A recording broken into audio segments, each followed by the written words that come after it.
नमस्कार। जनमानस विवेचना में आपका स्वागत है। मैं हूं अमलेंदु भूषण खां।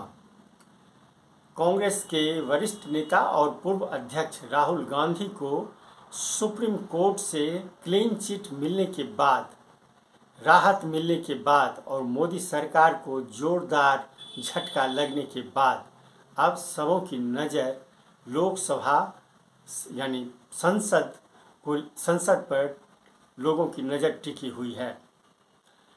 सब का ध्यान यह लगा हुआ है कि ओम बिरला, लोकसभा अध्यक्ष ओम बिरला कब अपना फैसला सुनाते हैं कि राहुल गांधी की संसद सदस्यता जो है वो बहाल कर दी गई है।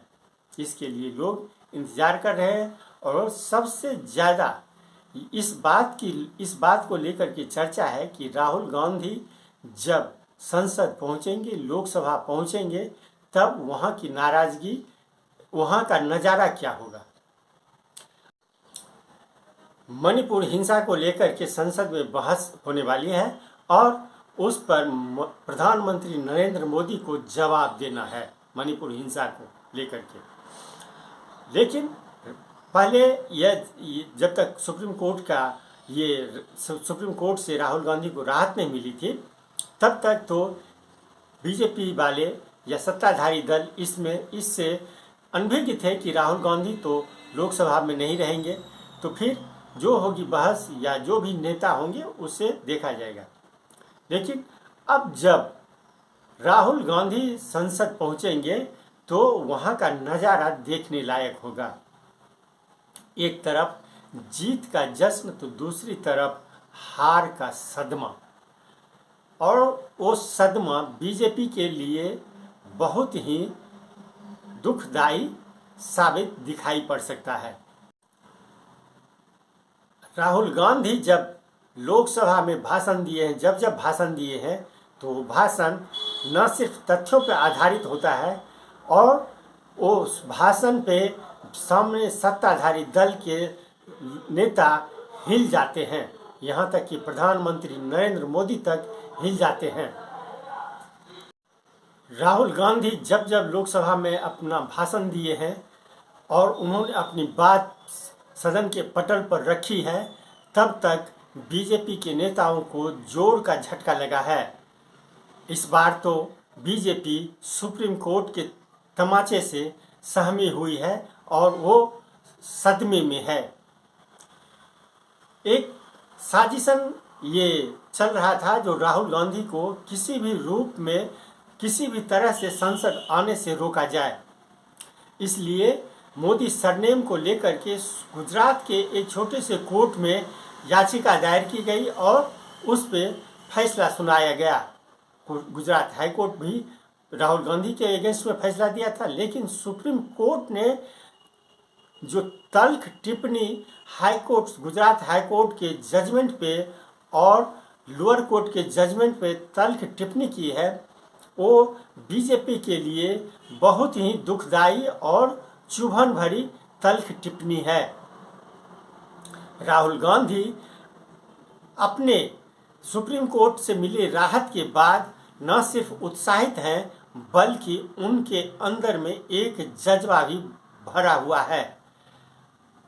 राहुल गांधी जब सदन में, लोकसभा में, चाहे वो अडानी का मामला हो या फिर ये और कोई मामला हो, उस पे जब राहुल गांधी ने भाषण दिया है, अपनी बात रखी है, तब तक वो बेहद ही सुर्खियों में रही है बातें।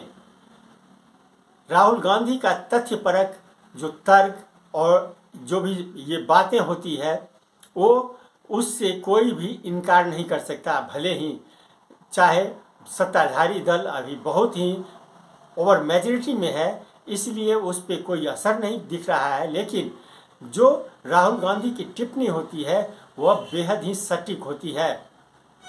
और पहले लोगों को ये राहुल गांधी उतने पसंद नहीं आते थे, लेकिन अब राहुल गांधी लोगों के लिए एक आईना हो गए हैं। इतना ही नहीं, जब से ये इंडिया 26 दलों का संगठन इंडिया बना है, तब से बीजेपी यानी एनडीए जो है वो बेहद ही भयभीत है।